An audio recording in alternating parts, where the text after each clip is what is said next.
मुझे मालूम है गुजरात में हिंदी सिनेमा देखते हैं, हिंदी सब समझते हैं, ठीक समझते हैं, लेकिन जब भी कोई ऐसी विषय होता है कि जो हमारे आकलन के सक्षम नहीं होता तो उसको हम गुजराती में अनुवाद करें जब भी आवश्यकता पड़ी तो।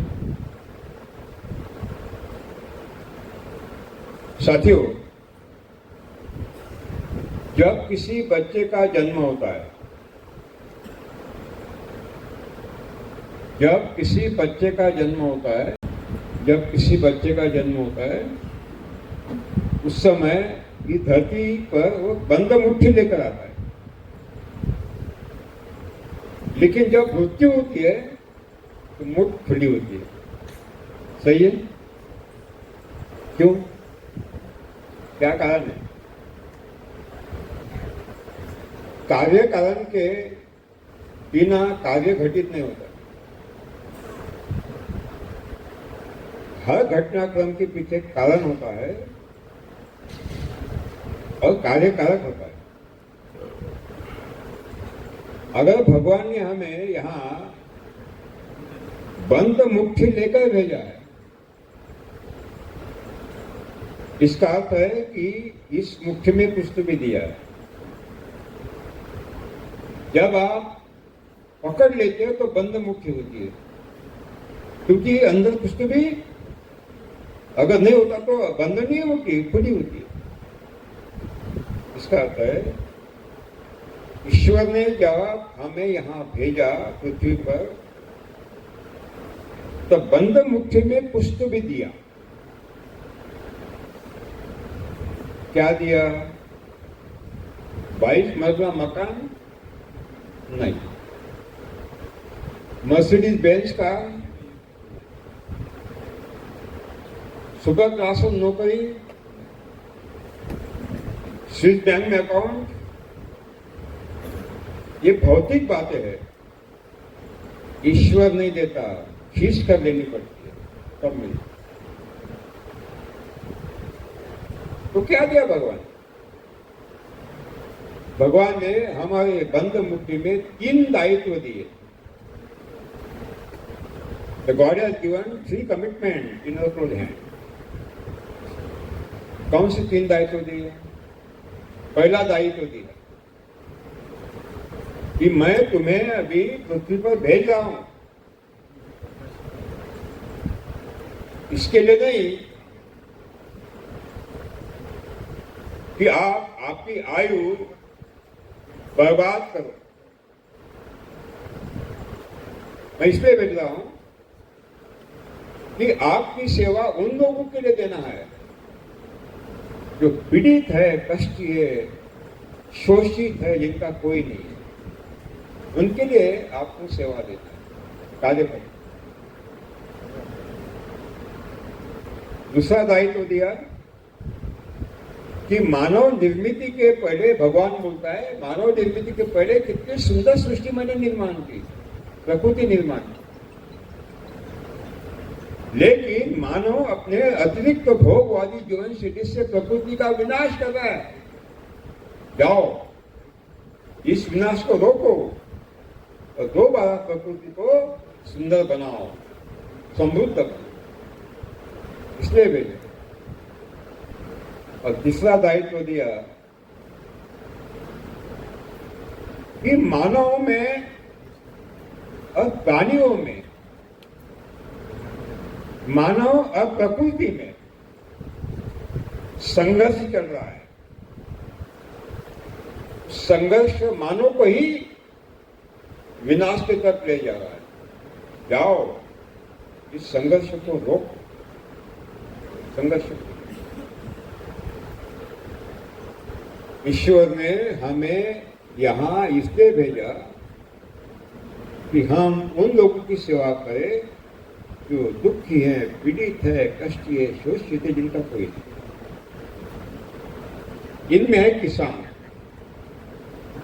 जिनका कोई भी वाली नहीं, दाता। हर कोई आता है, उसको लुटता है।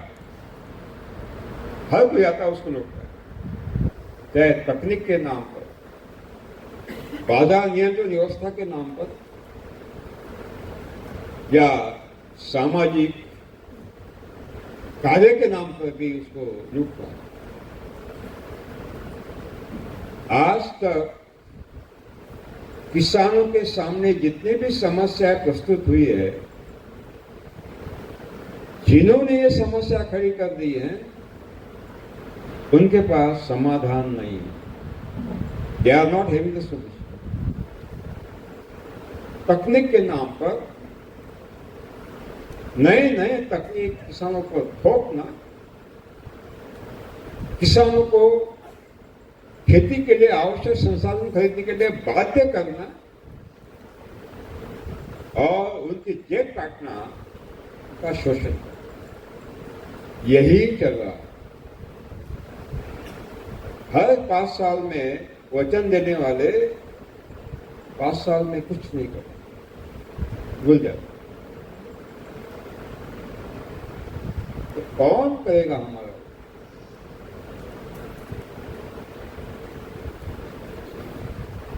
हम एक चक्रव्यूह में फंसे हैं। पूरी कौरव सेना चारों ओर हमारे तरफ देख रही है, लूट रही है। चक्रव्यूह में प्रवेश करने का सीख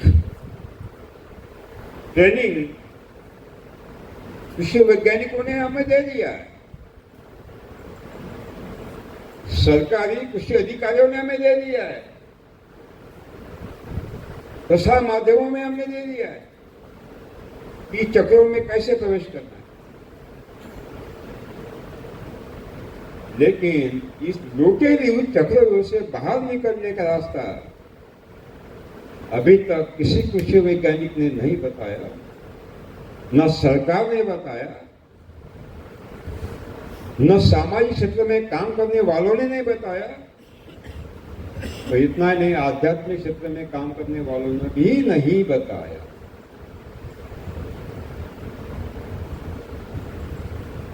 तो क्या हम चक्रों में फंसते रहेंगे, खुद को लूटते हुए देखते रहेंगे? क्या करेंगे? जिसके तरफ आशा लगाकर बैठे हो कुछ नहीं कर रहा है, तो कौन हमें मुक्ति देगा? भजन कीर्तन से मुक्ति नहीं मिलती, ख्याल में रहे। भगवान ने पहले दे दिया आपको, अब क्या मांग रहे हो? इतना दिया कि आप बर्बाद कर रहे हो। दोष भगवान का नहीं है, दोष हमारा। इसका अर्थ है कि हमारी इस दास्यता से, चक्रव्यूह से बाहर निकलने का रास्ता कोई भी बताने वाला नहीं है। हमारा जो शोषण हो रहा है, लूट हो रही है किसानों की, उससे बचने का रास्ता कोई भी हमें बताने वाला नहीं है। हमारे समस्याओं को हमें ही समझना होगा, समस्या के जड़ों तक पहुंचना होगा, तो वो द रूट कॉजेस, और जड़ों को उखाड़ना होगा, तब कोई शाश्वत समाधान मिल सकता है, अन्यथा नहीं। ये हमें करना है, दूसरा कोई नहीं करेगा, ये निश्चित है।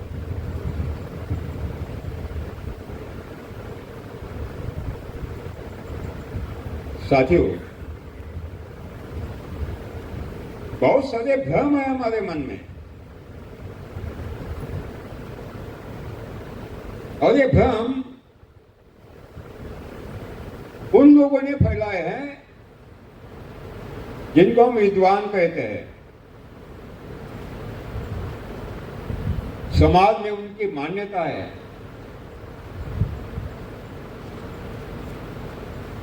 और जिन्होंने भ्रम फैलाए हैं उसके पीछे व्यक्तिगत स्वार्थ है, मानवता बिल्कुल नहीं है। क्या विद्वत्ता का उपयोग शोषण के लिए हो सकता है? हो रहा है।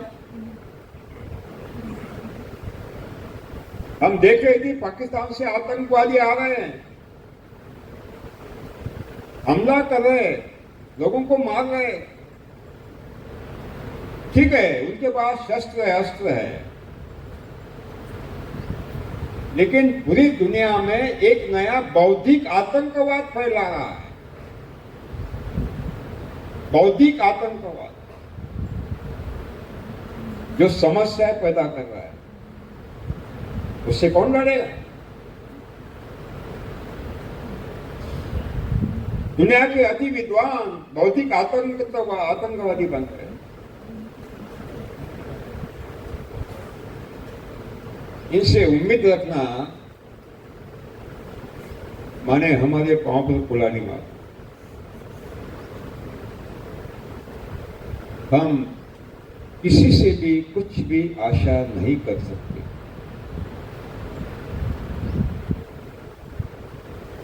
किसानों के हित के लिए काम करने वाले अनेक किसान संगठन अभी तक हुए, बहुत बड़े बड़े आंदोलन हुए, बहुत बड़े बड़े आंदोलन। एक भी किसान की समस्या का समाधान इन किसान संगठनों ने नहीं दिया अभी तक, नहीं। समस्या वही की वही है। तो कौन देगा? ये किसका दायित्व है?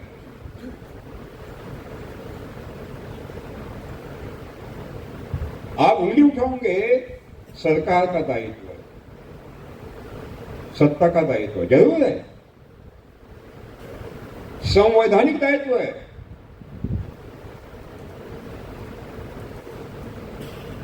लेकिन सरकार की मर्यादाएं होती है।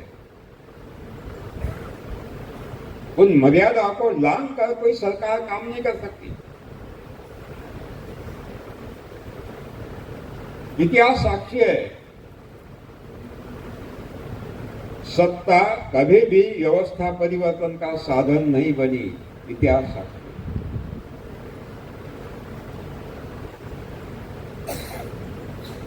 सिद्धार्थ राजपुत्र था, राजा का पुत्र था, राजा था। उसने देखा कि समाज में कितनी पीड़ा है, कितना कष्ट है, कितना शोषण है, कितना भ्रष्टाचार है। राजा है, उन्होंने प्रयास किया कि प्रशासनिक व्यवस्था में जो भ्रष्टाचार है उसको निपटने का, लोगों के पीड़ा को नष्ट करने का प्रयास किया राजा के रूप में। विफल रहा। सत्ता का त्याग कर दिया और गौतम बुद्ध बने, व्यवस्था करी।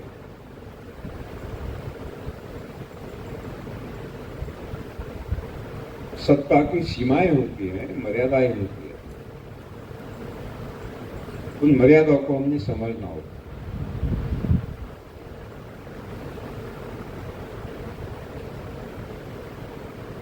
महात्मा गांधी जी ने आंदोलन किया,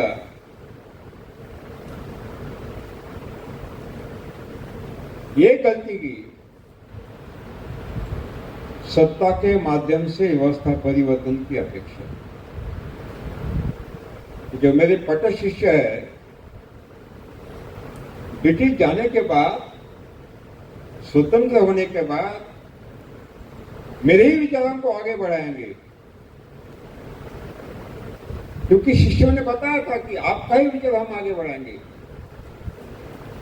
ग्राम स्वराज्य, ग्राम समृद्धि। क्या हुआ? सत्ता मिली, ब्रिटिश चले गए तो गांधी जी हट गए। ब्रिटिश जाने के पहले जो आर्थिक साम्राज्यवाद था, वही आर्थिक साम्राज्य आगे बढ़ गया।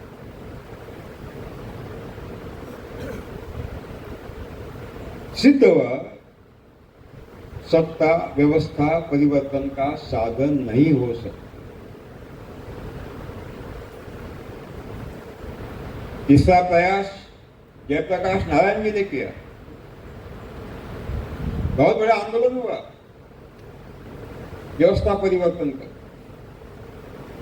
उन्होंने भी वही गलती की, सत्ता के माध्यम से व्यवस्था परिवर्तन, जनता पार्टी बनाई, आखिर में इतिहास आपको मालूम है, पूरी तरह असफल। इसलिए हर कोई सरकार ही देगा,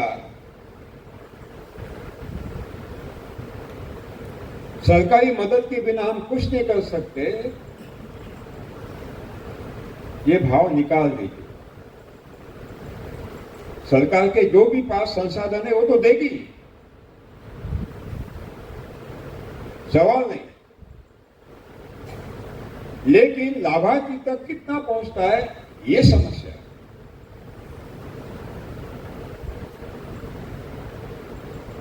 सुभाष पालेकर खेती के लिए प्रधानमंत्री माननीय नरेंद्र मोदी जी ने 2400 करोड़ रुपए सैंक्शन किए हैं, आर्थिक प्रावधान किया है अर्थसंकल्प में। मोदी जी का काम हो गया, 2400 करोड़ की पाइपलाइन उन्होंने बिछा दी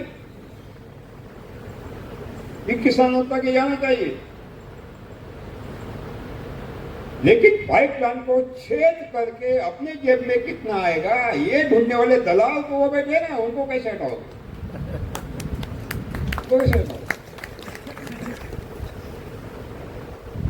वो दलाल यहां नहीं है, उधर है, यहां नहीं आए, वो चले गए, पहले चले गए।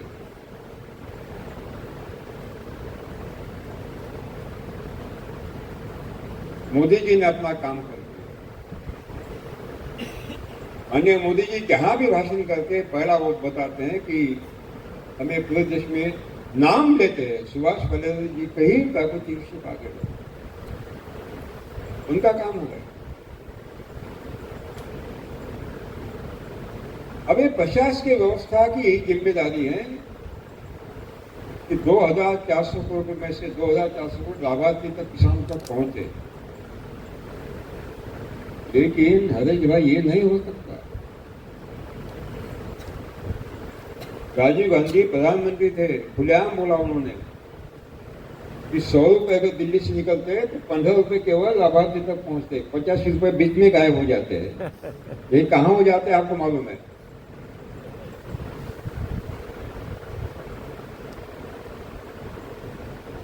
तो सरकार अपना काम करती है,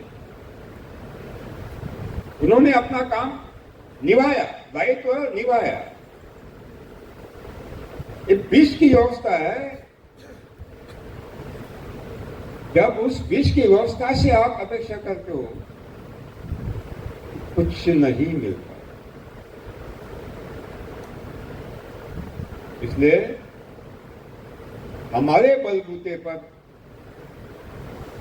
जो भी हमारे सीमित संसाधन है हमारे पास, उनका सदुपयोग करके हमारे सामने प्रस्तुत समस्याओं का समाधान, स्थायी समाधान हम खुद कैसे स्थापित करें, यही हमारा कर्तव्य और होना चाहिए।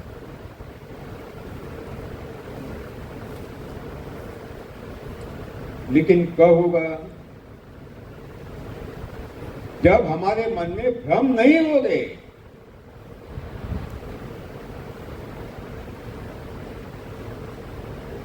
भारतीय महायुद्ध चल रहा है, कौरव सेना है, पांडव सेना है, बीच में भगवान रथ लाते हैं, खड़ा करते हैं। अर्जुन देखता है कि अरे मैं जिसके साथ मुझे लड़ना है वो तो मेरी है,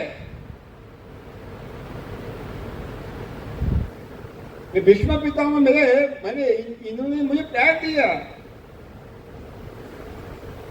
इनको मैं मारूं, ये मनु गुरु रोना चाहिए, इनको मैं मारूं, ये तो मेरे है, मैं नहीं लड़ूंगा। भगवान बोलते हैं, किसने कहा कि ये तेरे है? अगर तेरे होते तो तुम्हारे पार्टी में होते, उधर क्यों गए? कौरव सेना की तरफ क्यों गए? आज हमारा किसान उसी चौराहे पर खड़ा है, चौराहे पर खड़ा है, एक बोर्ड देखता है, गो आधारित खेती, रास्ता इधर है। दूसरा बोर्ड देखता है, रासायनिक कृषि, बोर्ड इधर है। तीसरा बोर्ड देखता है, जैविक खेती, सजीव खेती, बोर्ड लगा हुआ है। चौथा बोर्ड लगा है, वैदिक कृषि, इधर जाना है। पांचवा बोर्ड लगा है, योगिक कृषि, इधर जाना है। और वो बेचारा खड़ा है, देखता रहता है, कहां जाओ कहां जाओ कहां जाओ कहां जाओ कहां जाओ, कौन सा रास्ता है मेरे को? भ्रमित किया जा रहा है, भ्रमित किया जा रहा है।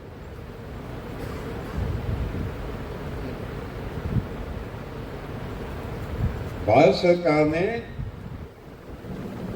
प्राकृतिक कृषि की प्रचार व्यवस्था जिस संस्था पर थोपी है, उस संस्था का नाम है मैनेज, हैदराबाद में का मुख्य ऑफिस। ये मैनेज संस्था इस परियोजना को पूरे देश में लागू करेगी। एक इंटरनेशनल कॉन्फ्रेंस थी हैदराबाद में, उसमें मैं गया मिलेट पर। तो मेरे भाषण सुनने के लिए डायरेक्टर जनरल ऑफ मैनेज आ गए थे, उनके सारे साइंटिस्ट है। भाषण के बाद मुझे मिले, सर हम तो नोडल एजेंसी, लेकिन हमारे मन में भी भ्रम है कि सत्य क्या है। 3 घंटे का भाषण हम चाहते हैं, 3 घंटे हमें दीजिए। शाम को 3 घंटे का मेरा भाषण हुआ, सारे बैठे थे, पूरा हॉल खचाखच भरा था। उनके सारे डायरेक्टर, सारे साइंटिस्ट, सारे जो एडवाइजर है, सब बैठे थे, डायरेक्टर जनरल भी बैठे। 3 घंटे के बाद डायरेक्टर जनरल ऑफ मैनेज बोल रहे थे कि सर अभी क्लियर हो गया है कि सुभाष पालेकर कृषि क्या है और ये क्या है, हमें क्या बताया जा रहा है। पूरे भ्रमित थे, पूरे भ्रमित, जिनके पास प्रचार करने की व्यवस्था खड़ी कर दी वो भी भ्रमित है।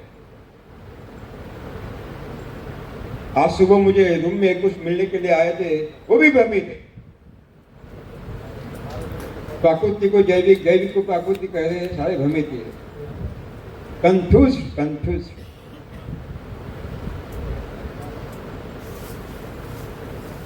क्योंकि जिनको लूटना है वो भ्रमित पहले करते हैं।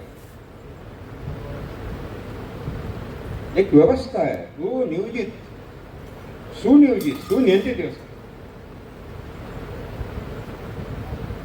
इसलिए हमारे मन में जो भ्रम है, वो भ्रम पहले निकालना होगा,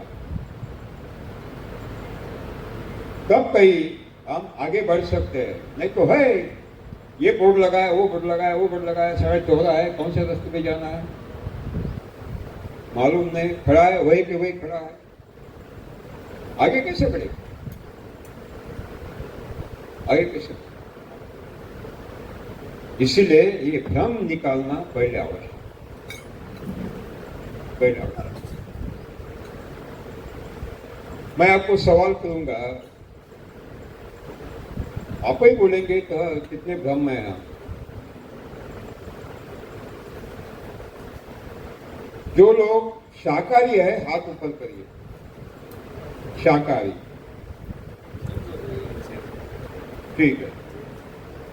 मां की शपथ लेकर बताइए कौन लोग मांसाहारी है? 2 हाथ ऊपर। कौन लोग शाकाहारी है? अधिकतम लोगों ने हाथ ऊपर करे। कौन लोग मांसाहारी है? 2 लोगों ने हाथ ऊपर। ये दोनों झूठ बोल रहे हैं। जो शाकाहारी खुद को कह रहे हैं वो भी झूठ बोल रहे हैं, वो शाकाहारी नहीं है। और जो मांसाहारी बोल रहे हैं वो भी बोल रहे हैं, वो जो भी झूठ बोल रहे हैं। यानी शाकाहार के रूप में कितना भ्रम है मालूम होता है। सुस्पष्टता नहीं है, सुस्पष्टता नहीं। शाकाहार माने क्या, मांसाहार माने क्या?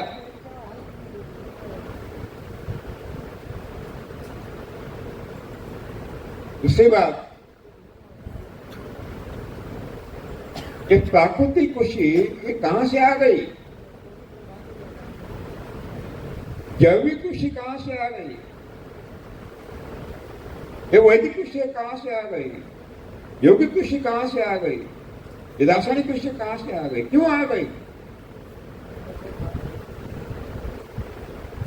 ये भेद भी समझना आवश्यक है।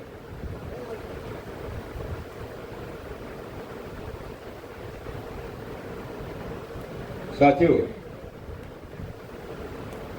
जिस विधि में बीजामृत का उपयोग होता है, घनजीवामृत का उपयोग होता है, जीवामृत का उपयोग होता है, आच्छादन वापसा, इस विधि का नाम है सुभाष पालेकर कृषि।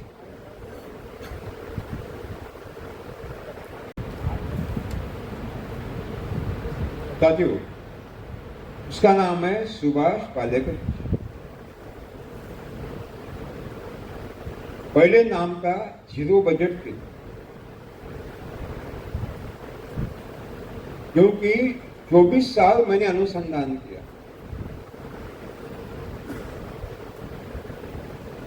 और आपको मालूम है अनुसंधान बहुत खर्चीला होता है। 54 प्रोजेक्ट थे,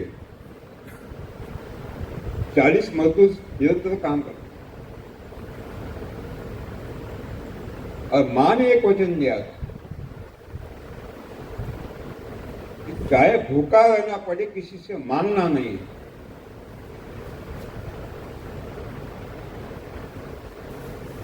तो खर्चा कैसे निकाले?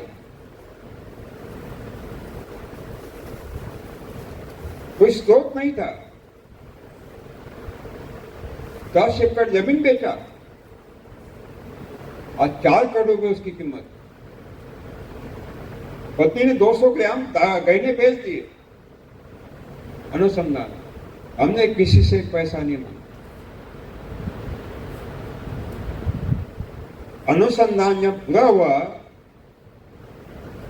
जो तकनीक ईश्वर ने मेरे हाथ में दी, अर्थात कुछ खरीदना ही नहीं था। बीज खरीदना नहीं है, खाद खरीदना नहीं है, दवा खरीदना है, कुछ खरीदना ही नहीं है। जीरो बजट है, नाम दे दिया जीरो। पूरे विख्यात हो गया दुनिया, जीरो बजट खेती, जीरो बजट। लेकिन बाद में मालूम पड़ा कि जीरो बजट भी गलत है, क्योंकि जीरो बजट हो ही नहीं सकता। अगर आपको धान लगाना है तो पौधशाला में पौधे तैयार करना है, मजदूर लगते हैं, रोपाई है, मजदूर लगते हैं, कटाई है, मजदूर लगते हैं। लागत का मूल्य तो है, जीरो बजट कैसे हो गए? तो नाम बदल दिया, क्योंकि निश्चित था झूठ बोलना नहीं है। जब तक हमें मालूम नहीं होता कि मैं झूठ बोल रहा हूं, तब तक ठीक है, वो पाप नहीं है। लेकिन जिस दिन हमें महसूस होता है कि मैं झूठ बोल रहा हूं, तुरंत अगर बदल नहीं देते तो पाप। तुरंत मैंने नाम बदल दिया, नाम रखा सुभाष पालेकर प्राकृतिक।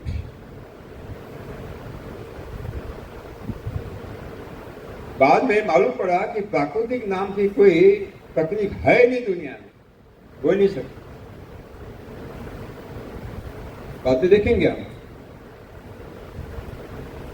नाम बदल दिया, सुभाष पालेकर प्राकृतिक को हटा दिया। प्राकृतिक को क्यों हटाया गया? जबकि यहां नारे लग रहे हैं प्राकृतिक, प्राकृतिक कृषि, प्राकृतिक कृषि। सरकार का हर अधिकारी, सरकार का हर मंत्री ही प्राकृतिक कृषि शब्द का उपयोग कर रहा है, केवल मोदी जी छोड़कर।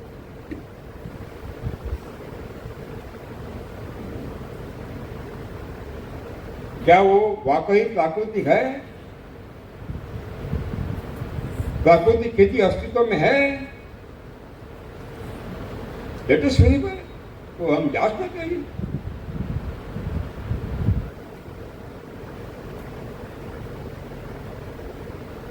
साथियों, ये जो भ्रम है वो पहले निकालना होगा, अन्यथा किसान और भ्रमित हो जाएगा।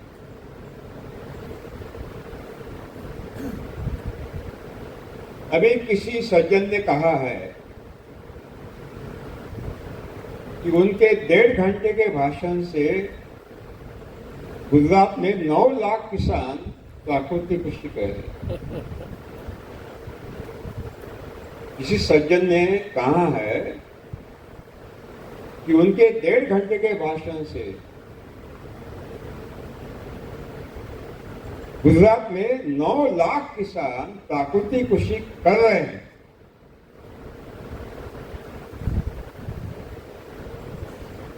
उनके 1.5 घंटे के भाषण से, जिसमें केवल आत्मस्तुति है, मैंने किया, मैंने किया, मैंने किया। सुनने वाले गाड़ी में भरकर लाए गए हैं, जो सुनने के मूड में नहीं है। 9 लाख छोड़ दीजिए, 1 लाख छोड़ दीजिए, 1000 छोड़ दीजिए, इनके 1.5 घंटे के भाषण से एक किसान दिखाए तो एक गुजरात में जो प्राकृतिक कृषि कर रहा है, एक ही किसान दिखाइए, चैलेंज है। झूठ बोल रहे हो, गुमराह कर रहे हो देश को।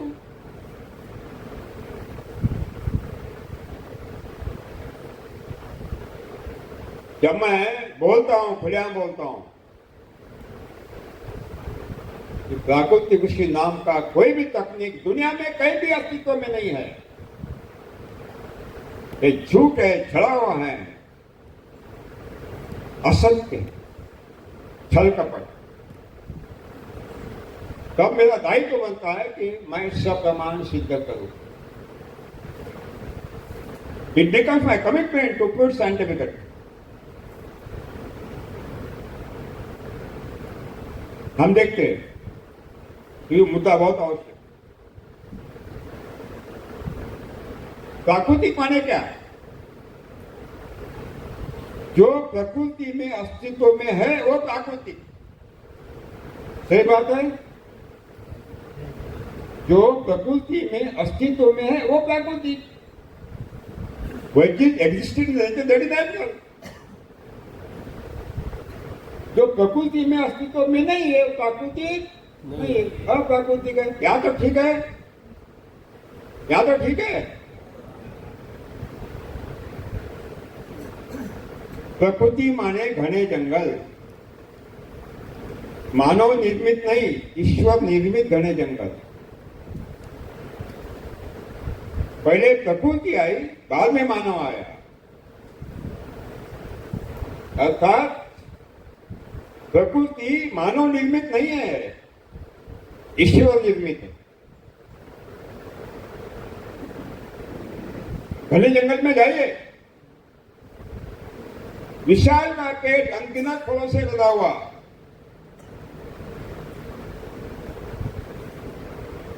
खड़ा है, बिना मानवीय सहायता, बिना मानवीय अस्तित्व खड़ा है।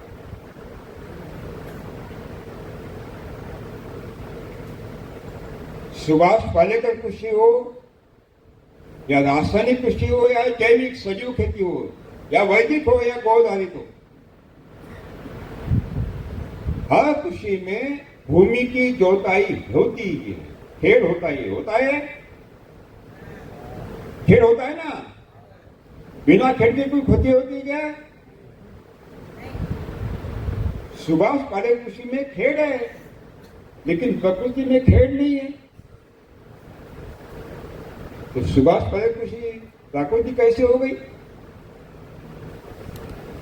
प्रकृति में खेड़ है, सुभाष पालेकर कृषि में प्रकृति में खेड़ नहीं है, लेकिन सुभाष पालेकर कृषि में खेड़ है, तो प्रकृति कैसे हो गई? सुभाष पालेकर कृषि प्राकृतिक कृषि नहीं। चाहे कोई भी तकनीक हो या सुभाष पालेकर कृषि, उसमें बीज बोआई है, पौध रोपाई है, ट्रांसप्लांटिंग है। प्रकृति में बीज बोआई नहीं है, ट्रांसप्लांटिंग नहीं है। तो सुभाष पहले कृषि प्राकृतिक कैसे हो गई? है नहीं उसमें। सुभाष पहले कृषि में अन्य कृषि पद्धतियों में निराई गुड़ाई है। खरपतवार निकालते हैं हम, अंतर जोताई करते हैं, हाथों से वीड निकालते हैं, खरपतवार निराई गुड़ाई है। लेकिन प्रकृति में निराई गुड़ाई नहीं है, खरपतवार नहीं निकाले जाते। तो फिर सुभाष पहले कृषि प्राकृतिक कैसे हो गई? सवाल है मेरा। सुभाष पहले कृषि में अन्य कृषि पद्धति में सिंचाई है, प्रकृति में सिंचाई नहीं है। तो प्राकृतिक कैसे हो गई? सुभाष पहले कृषि में छिड़काव है दवाओं का, जीवामृत का। प्रकृति में छिड़काव नहीं है, कोई छिड़काव है नहीं, तो प्रकृति कैसे हो गई? सुभाष पहले कृषि में कटाई है, फसल कटाई है, प्रकृति में फसल कटाई नहीं। सुभाष पहले कृषि में प्रोसेसिंग है, प्रक्रिया है, प्रकृति में प्रक्रिया नहीं है। सुभाष पहले कृषि बेचना पड़े, बिक्री है, उपभोक्ता को बेचते हैं, मंडी में जाकर बेचते हैं, लेकिन प्रकृति में बेचाई नहीं है, बिक्री नहीं है। और जंगली प्राणियों को रोकने के लिए बाढ़ लगाते हैं, प्रकृति में बाढ़ नहीं है। जो सुभाष पहले कृषि अन्य कृषि पद्धति में है, वो प्रकृति में अस्तित्व में नहीं है। तो प्रकृति कैसे हो गई? मुझे बताइए, कैसे हो गई? मूर्ख बना रहे देश को, मूर्ख बना रहे हैं, गुमराह कर रहे देश को खुलेआम। तो साथियों, सुभाष पहले कृषि प्राकृतिक नहीं है, ये सिद्ध होता है। सही है गलत है? सही है। तो इसको प्राकृतिक मत कहे। जो कह रहे हैं उनको रोको, ये देश को गुमराह कर रहे हैं, देश बर्बाद हो रहा है। गुजरात 30 साल पीछे चला गया है,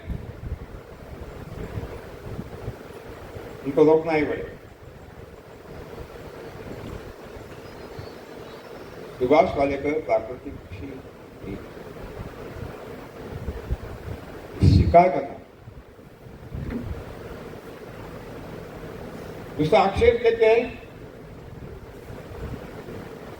कि नाम क्यों बदल दिया गया। मैंने कहा ना,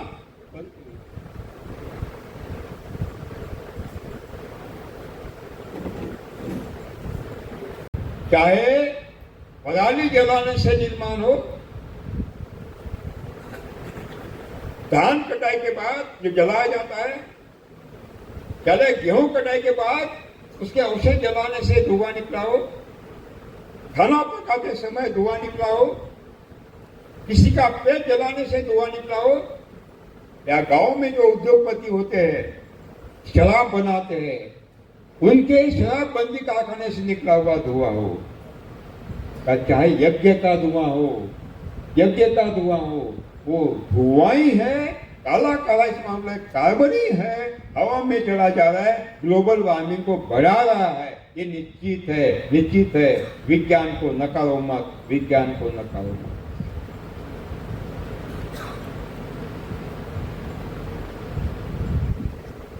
इसमें मानव कहीं भी नहीं है।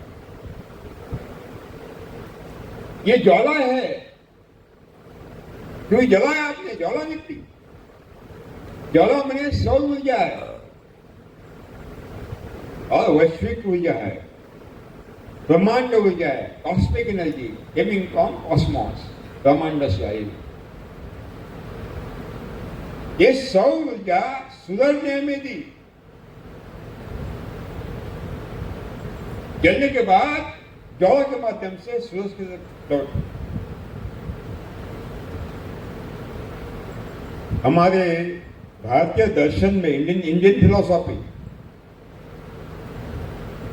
क्या कहा जाता है? भगवान का वर्णन करते हैं, अनंत कोटि ब्रह्मांड नायक कहते हैं। कहते हैं ना, क्या कहते हैं? अनंत कोटि ब्रह्मांड में। एक ब्रह्मांड नहीं, 10 नहीं, अनंत कोटि ब्रह्मांडों का जो नायक है वो ईश्वर है। ऐसे अनंत कोटि ब्रह्मांड है, इस अवकाश में असीमित है, असीमित। उनमें से हमारा एक ब्रह्मांड है, उनमें से हमारा एक। हमारे ब्रह्मांड में 50,000 करोड़ आकाश गंगाएं हैं। कितना? 50,000 करोड़ आकाश गंगाएं, गैलेक्सीज हमारे एक ब्रह्मांड। उनमें से हमारी एक आकाश गंगा है जिसमें हमारा सूरज है। हमारे आकाश गंगा में 40,000 करोड़ सूरज है, एक नहीं है। कितने? 40,000 करोड़ सूरज है। हमारा सूरज का आकार जितना है उससे 1000 गुना बड़े बड़े सूरज इस हमारे ब्रह्मांड में, उनमें से हमारा एक सूरज। हमारे सूरज के पेट में ज्वलन क्रिया होती है, ज्वलन क्रिया। हमारे सूरज के पेट में एक सेकंड में 65 crore 70 lakh metric ton hydrogen जलता है।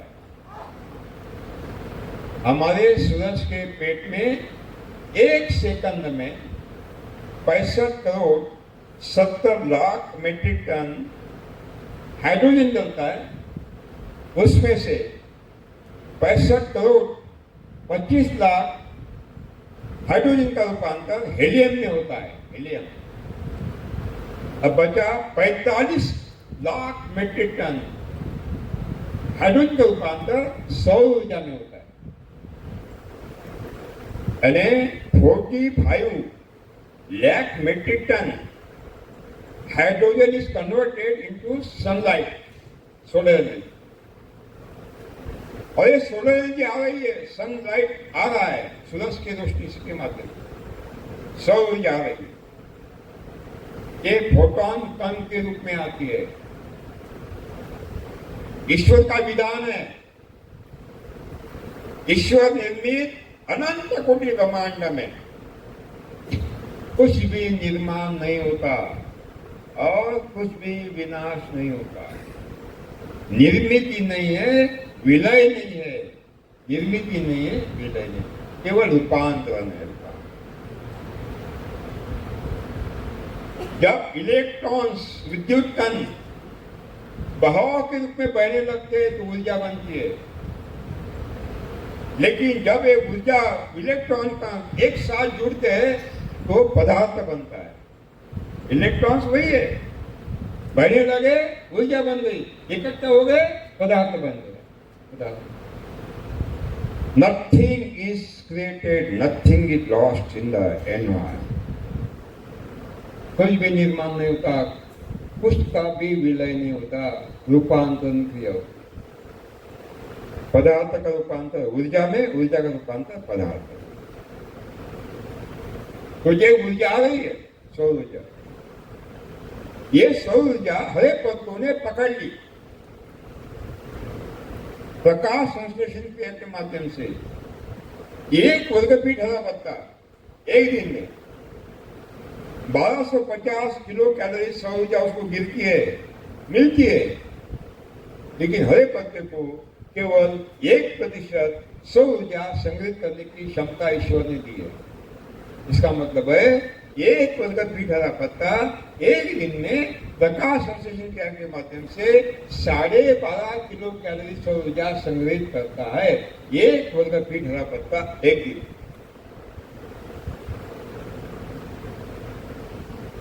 मानव कहाँ है? इस व्यवस्था में मानव कहाँ है? कहीं भी नहीं है, कहीं भी नहीं। हाँ, टेक्नोलॉजी। और ये सौर ऊर्जा जो हमें सूरज ने दी थी, जलने के बाद कहां से? ज्वाला के माध्यम से चलेगी। ब्रह्मांड वैश्वीकरण आते हैं, ब्रह्मांड में से वैश्वीकरण आते हैं। cosmic rays are coming from the cosmos. वो ब्रह्मांड, वैश्विक किरण, ब्रह्मांड शक्ति, ऊर्जा हमारे हरे पत्ते सोख लेते और जलने के बाद वहीं चले जाते ब्रह्मांड में। यानी देखिए 100 किलो हमने काटा, सही बात है, उसको सुखाया, 22 किलो बचा, 78 किलो उड़ गया। क्या है?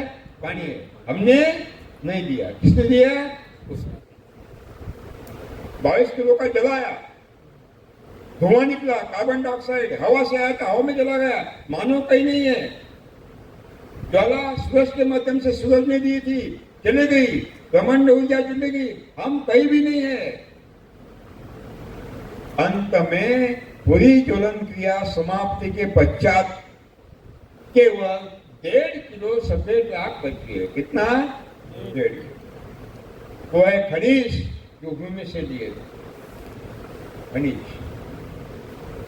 हमारा भारतीय दर्शन, इंडियन फिलोसफी कहता है हर सजीव का हो या निर्जीव का शरीर पंच महाभूतों से बनता है। सही बात है। पृथ्वी माने खनिज, राख, आप माने पानी, तेज माने सौर ऊर्जा, पृथ्वी आप, तेज वायु माने कार्बन डाइऑक्साइड, और आकाश महाभूत माने वैश्विक ब्रह्मांड ऊर्जा। पृथ्वी, आप, तेज, वायु और आकाश। पाश्चात्य दर्शन केवल 4 महाभूतों को मानता है, आकाश महाभूत को मानता नहीं। इससे हमारा कोई बिगड़ जाता नहीं। भारतीय फिलोसफी कहते पंच महाभूत से बनता है, ये 100% सत्य है। माने न माने हमें लेना नहीं, माने न माने।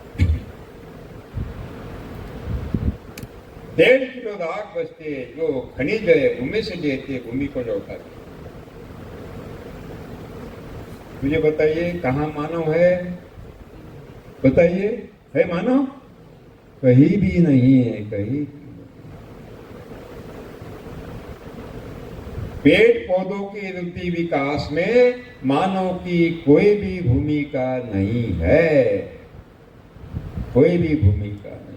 ये ईश्वरीय व्यवस्था है जिसके माध्यम से पेड़ पौधे बढ़ते हैं और हमें उत्पादन देते हैं। हमारा कोई यहाँ उपस्थिति। घने जंगलों में कौन है? मानव नहीं है, अनगिनत फलों से लदे पेड़ है। किसने दिया? किसने दिया? रास्ते के दोनों किनारे विशाल का पेड़ है, किसने दिया खाना? किसने दिया? हमारे खेत के मेट पर, बाउंड्री पर विशाल का पेड़ है, इमली का, आम का, किसने दिया? किसने? इसका मतलब है कि पेड़ पौधों के वृद्धि विकास के लिए जो जो खाद्य तत्व की आवश्यकता है उसको उपलब्ध करने का ठेका ईश्वर ने मानव को नहीं दिया। ये ईश्वरीय व्यवस्था है जिसके माध्यम से सारा अपने आप मिल जाता है। दिमाग में से अहंकार निकाल दीजिए, अहंकार निकाल दीजिए। कि भूमि सुपोषित करना है क्योंकि कुपोषित है, निकाल दीजिए। दुनिया को गुमराह करना बंद कीजिए।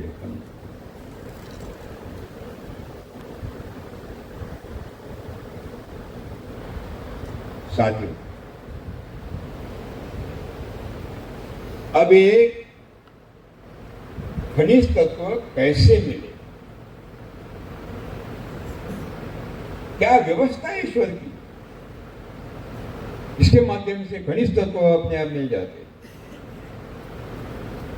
इसका भी हमें अभ्यास करना होगा। आपको विषय समझ में आ रहा है? विषय समझ में आ रहा है क्या? अंदर जा रहा है कि ऊपर जा रहा है? अंदर घुस रहा है, ऊपर नहीं जा रहा है। ठीक है।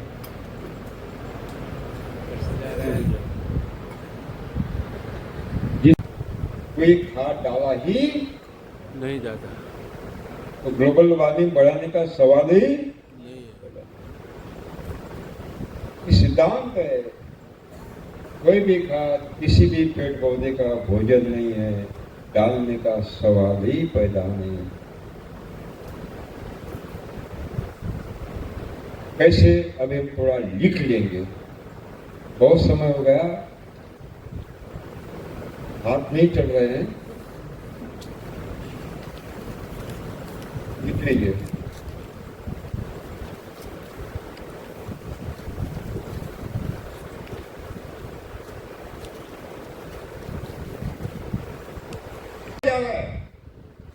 और झूठ बोलने का तनख्वाह मिल रहा है 1.5 लाख रुपए एक महीने यहाँ पर। साथियों, यूरिया दिमाग में से, यूरिया को बंद करना है तो क्या क्या करना होगा? जीवाणु घनी जीवाणु डालना होगा, कठोर की 100% लेना होगा, बाकी कुछ करना ही निकल गया दिमाग में यूरिया। आपके पास किताब है, उसमें दिया है सब कुछ, जो हम कैसे बनाना है, गयो सब दिया है, आपकी चिंता नहीं है, ठीक है ना? साथियों, घने जंगल में अनगिनत फलों से लदे हुए पेड़ के नीचे जाइए, वहां डीएपी का उपयोग नहीं है, single super phosphate, double super phosphate, triple phosphate का उपयोग नहीं है। कोई भी खाद डाला नहीं गया है तो भी अनगिनत फल है। जंगल के किसी भी पेड़ पौधे का कोई भी पत्ता तोड़े, दुनिया के किसी भी प्रयोगशाला में परीक्षण करे, फॉस्फेट की कमी नहीं। इसका मतलब है फॉस्फेट मिल गया। किसने दिया? जंगल में मानव नहीं है, मानव ने नहीं दिया, लेकिन पेड़ पौधों को मिल गया।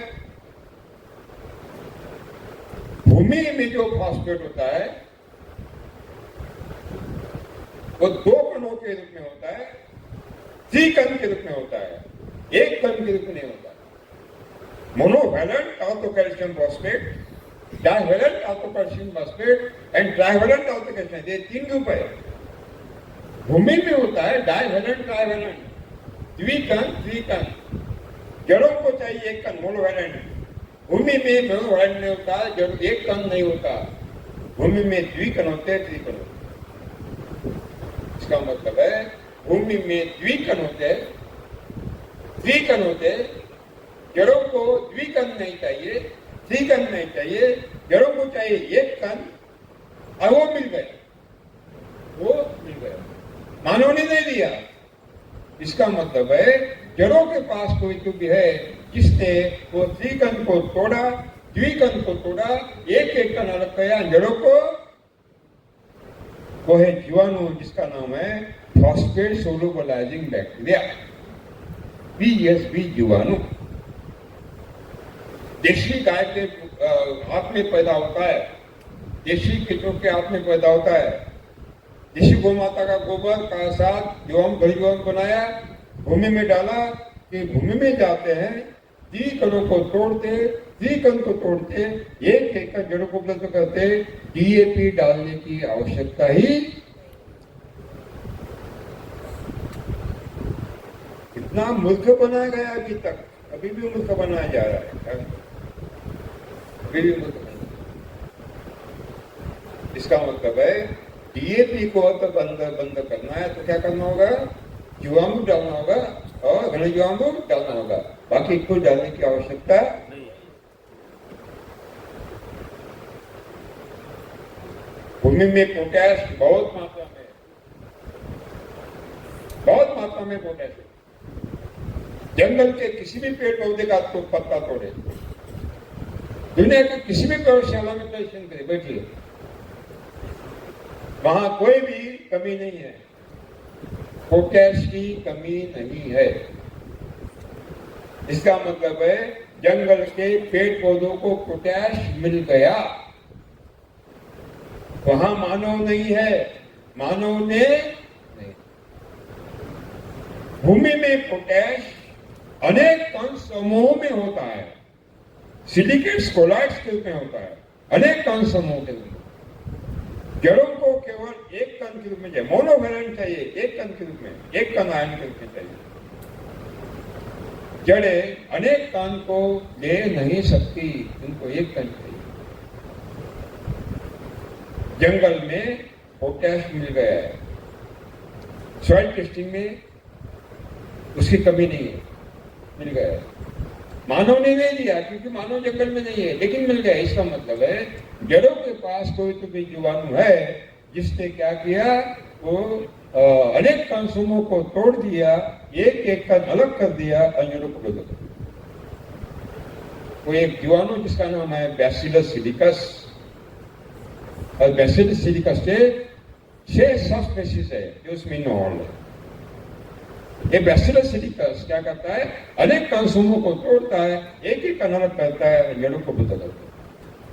ये बैसिलस सिलिकस की निर्मित भी देशी गौ माता के हाथ में होती है, देशी केंचों के हाथ में होती है, और गोबर बाहर निकला, जीवाणु घनीभूत बनाए के भूमि में जाते हैं और अनेक कणों को तोड़ते, एक एक कण अलग करते, जड़ों को उपलब्ध करते। आपको पोटेशियम फर्टिलाइजर डालने की आवश्यकता नहीं, केवल जीवाणु डालना है, घने जीवाणु डालना है। दिमाग में से खाद निकाल दीजिए। कोई भी खाद किसी भी पेड़ पौधे का भोजन नहीं, डालने की आवश्यकता ही बिल्कुल नहीं। भूमि को सुपोषित करने के लिए गोबर का खाद डालना है। दुनिया को गुमराह किया जा रहा है, बिल्कुल डालने की आवश्यकता। केवल 3 काम करना है। एक जीवाणु, घन जीवाणु देना है,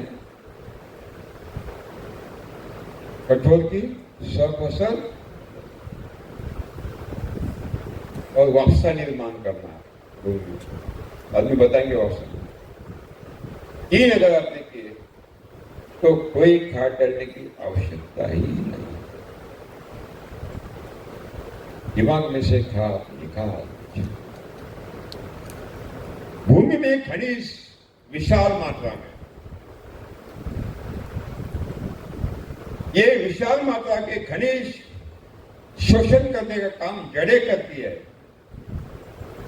जड़ों ने गहरे से खनिज उठाया, phosphate, potash, calcium, magnesium, sulphur, गंधक, सब कुछ उठाया, पत्तों में संग्रहित कर दिया। पेड़ पौधों की आयु समाप्त हो गई, पत्ते गिर गए, गहरे भूमि से लिया हुआ पत्तों ने क्या किया, जड़ों पर डाल दिया। बारिश आई, विघटित हुआ, और जो गहरे भूमि से आया वो जड़ों को मिल गया। ऊपर से डालने का सवाल ही क्यों पैदा होता है? कहां पैदा होता है, मुझे बताओ, कहां पैदा होता है? 3 तरह की महाशक्तियां होती है। इस ब्रह्मांड का संचालन करने वाली 3 महाशक्तियां होती है। एक है गुरुत्वाकर्षण शक्ति, ग्रेविटेशन फोर्स, दूसरे केशाकर्षण शक्ति, कैपिटल फोर्स, और नियामक शक्ति, कंट्रोलिंग फोर्स। आपस में झगड़ा नहीं है। अनंत कोटि ब्रह्मांड का संचालन करने वाली 3 एक महाशक्तियां है। ग्रेविटेशन फोर्स, गुरुत्वाकर्षण शक्ति, कैपिटल फोर्स, केशाकर्षण शक्ति, और नियामक शक्ति माने कंट्रोलिंग फोर्स। बारिश का पानी पुनः भूमि में संग्रहित करने का काम, ऊपर से नीचे डालने का काम कौन करता है? गुरुत्वाकर्षण शक्ति करती है। बारिश समाप्त हो गई, अब ये भूजल में चला गया है, गहरे में पानी गया है। ये गहरा के पानी ऊपर लाने का काम कौन सी करते है? केशाकर्षण शक्ति करती है। लेकिन भूजल का पानी ऊपर आता है तो खनिज भंडार उसे घुल जाते हैं। जैसे पानी जड़ों के पास आता है, उसके साथ नाइट्रेट, फॉस्फेट, पोटाश सब कुछ आता है, और जड़ों को उपलब्ध होता है, पानी भी उपलब्ध होता है। अतिरिक्त पानी बाष्पीभूत हवा में निकल जाता है। ईश्वर ने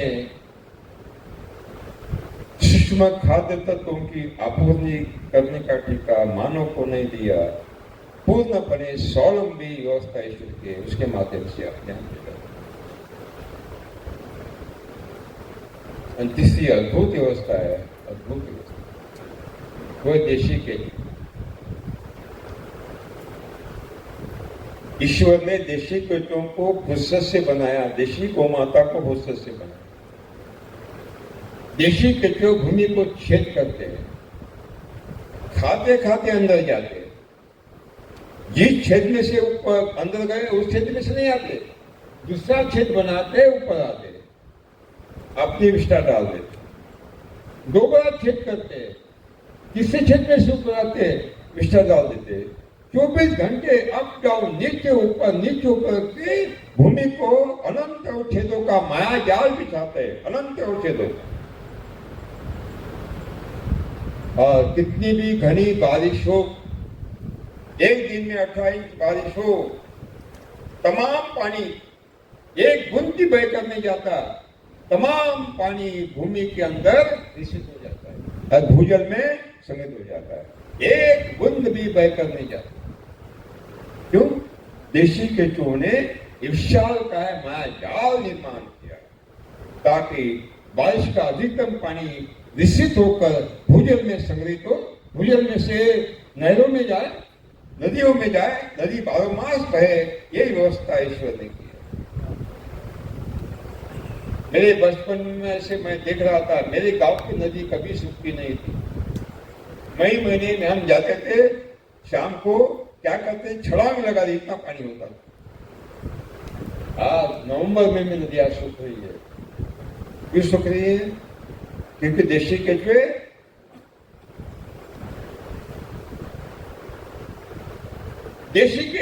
जाते वक्त मिट्टी खाता है, आते वक्त सब खाता है और ऊपर आते विष्ठा डालता है। इस विष्ठा में पड़ोसी मिट्टी से 7 गुना नाइट्रोजन है, 9 गुना फॉस्फेट है, 11 गुना पोटेश है, 6 गुना कैल्शियम है, 8 गुना मैग्नीशियम है, 10 गुना गंधक है। पेड़ पौधों के वृद्धि विकास के लिए जितनी भी खाद्य तो अनेक गुना मात्रा में है। इसका मतलब है विष्ठा डाल दी कि अपने आप जड़ों को मिल जाता है, हमें कुछ भी करने की आवश्यकता। ठेका ईश्वर ने देशी केचुओं को दिया। रासायनिक कृषि में भूमि को खोद डालो, आपको देशी केचुआ नहीं मिलेगा। लेकिन सुभाष पड़े कृषि में आप ज्वाम डालो, आच्छादन दो, तीसरे दिन केचुआ आता है, अपने आप आता है, 7वें दिन अपने हाथ में आता है और लगाता है, नीचे ऊपर नीचे भूमि को छेद करता है, अपनी विष्ठा के माध्यम से जड़ों को उपलब्ध करता है। खाद डालने की आवश्यकता नहीं और सिंचाई करने की आवश्यकता नहीं, क्योंकि सारा का सारा पानी उसमें भूमि केशर शक्ति से ऊपर आ रहा है। ईश्वर ने सभी की खाने पीने की व्यवस्था कर दी है।